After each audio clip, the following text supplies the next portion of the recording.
Hello boys and girls, welcome to another episode of the Rustyscale show. My name is Vella and it feels wicked to be back on the only scale modeling channel on YouTube that uses its own music. It's either self-produced or produced by some good friends of mine. So no whatsoever boring YouTube library royalty-free tunes. Say what? So we got some good stuff today. In this video we're gonna check out the freehanded painting, the rigging and the montage of the finished build of my F4U 1A Corsair Revell plastic scale model kit in 1/72 scale.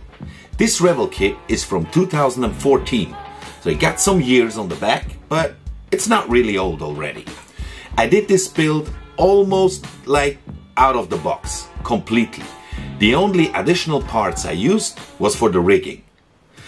For the paint job, I used Amomeg acrylic paints and I got myself this nice little US Navy World War II air set. It comes with intermediate blue, sea blue, satin white and zinc chromate yellow for the interior. So from time to time I really like to have a set like this, like somebody comes along and say, hey bro, you want to paint this aircraft? Here's a set and you're good to go. Like somebody takes that off you, that you have to search for the right paints and the colors and combine them and everything. I like that too, but from time to time it's nice having somebody taking that off you so you could concentrate on other things. So I was concentrating on freehanded painting. That means reduce the masking to a minimum.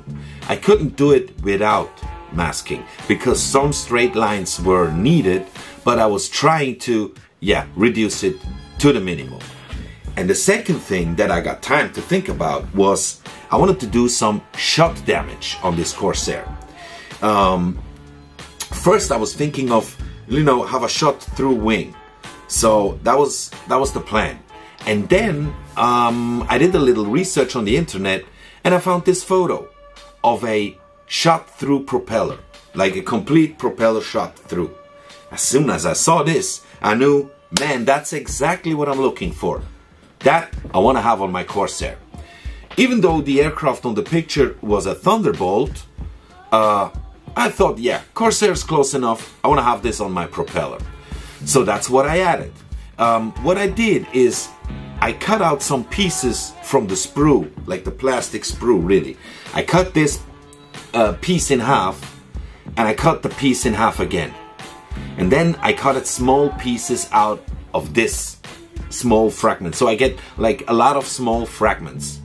I drilled a hole into the propeller and then I just glued those fragments around the hole. At that side where I thought like the bullet would leave the propeller, like where it came out. Glued those on, shortened them a bit because they were too big, too long. Painted them and that's it. Actually, it's easy. It wasn't a big thing. It was more easy than I thought. So I did the same thing on the wing as well. I made a shot through on the wing as well. I think it gives a great effect, and I will certainly do this again.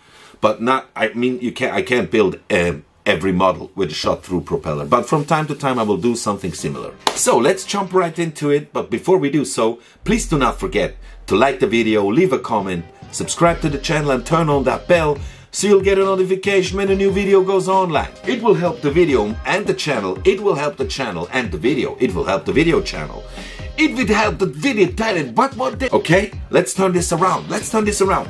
If you like, I mean, like is, that's relative. I do like a lot of things, but that doesn't necessarily mean that I want to do an action.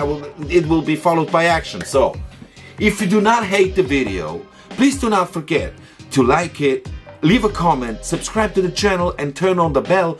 You'll get a notification when a new video goes online and it will help the channel and help the video much more than you think. So if you don't hate it, do it!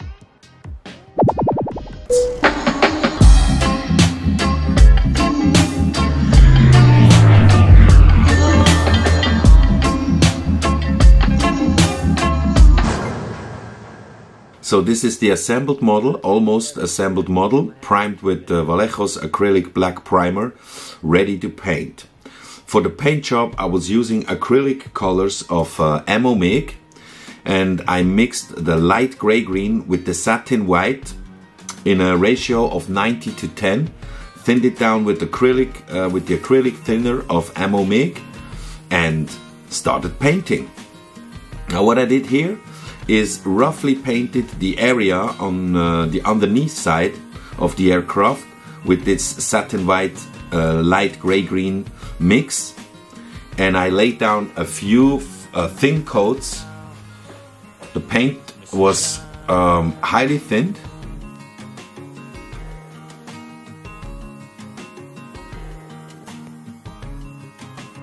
And this is the result after the first coat, and there are some areas where the paint didn't dry properly. But I will go over it anyway with several thin coats, and in the end you won't be seeing this.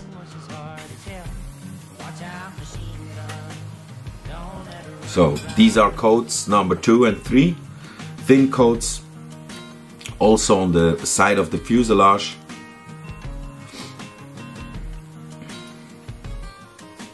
And I'm using the Iwata Neo with the 0.35mm needle.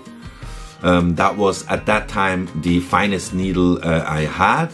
Meanwhile, I have another one which is more fine. I also have another type of airbrush. This is the finished result with the satin white. Now these are some of almost the only parts that I used masking tape, and I'm using the intermediate blue. Sorry, I forgot to show it on the camera. It's the intermediate blue ANA 608.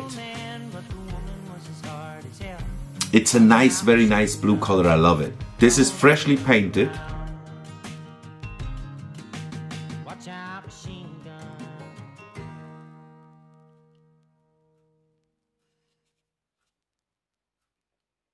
The rest, almost all of it, I will paint freehanded. Now what I'm doing here is using the same intermediate blue and do a little bit of a pre-shading on that black primer, because this will be covered with the sea blue. It's a dark blue color.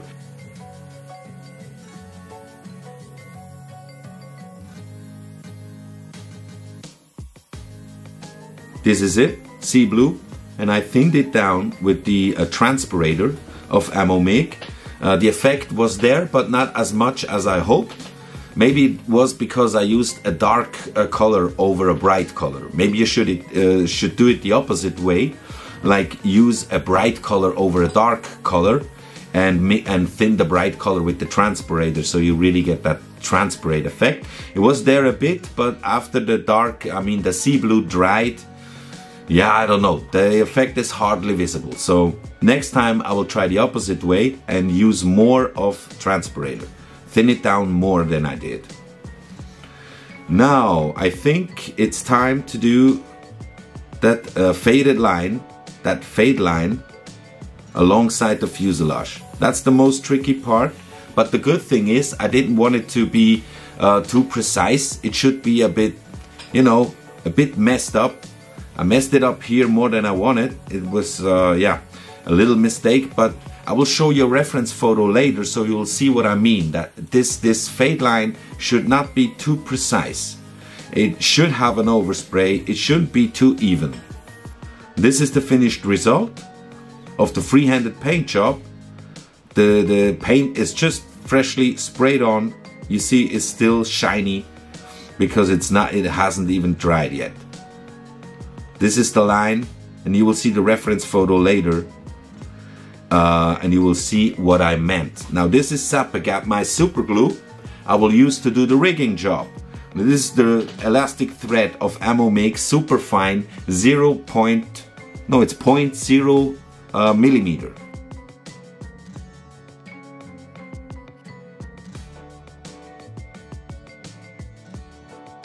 I wanted to attach it from the antenna to the vertical stabilizer.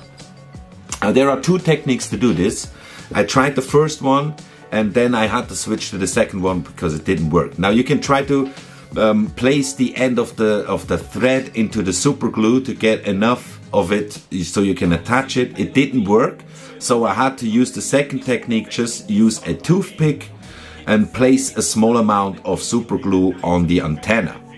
Then hold the superfine with your tweezers, hold the superfine thread on it for a few seconds and it will attach. Now repeat the same thing on the stabilizer. Make sure the thread is tight. The good thing is it's elastic. And then slowly, I mean really slowly, place it down onto your super glue and hold it as steady as possible for a few seconds, like 10-12 seconds, and then you can be sure it is attached. I cut it here a bit because it took a bit too long, but you see the result right now. It was more visible without this white paper. Anyway, now this is the photo I wanted to show you, so quickly pause it. This is the reference photo. Please take note how the sea blue and the intermediate blue, I mean how the sea blue is faded into the intermediate blue, and how the paint job was not really properly done. I mean yeah, it should be a bit blurred. It should have a bit overspray. It shouldn't be a straight line. It shouldn't be like really painted properly, you could say. And also you can see that cable that I wanted to attach in top of the antenna to the vertical stabilizer is the horizontal fin attach point to that fuselage entry. And there was another cable for the friend or enemy radar. I just found this on Google. I didn't know it before. I thought it's a cool gadget, and I wanted to do that, and I wanted to recreate it.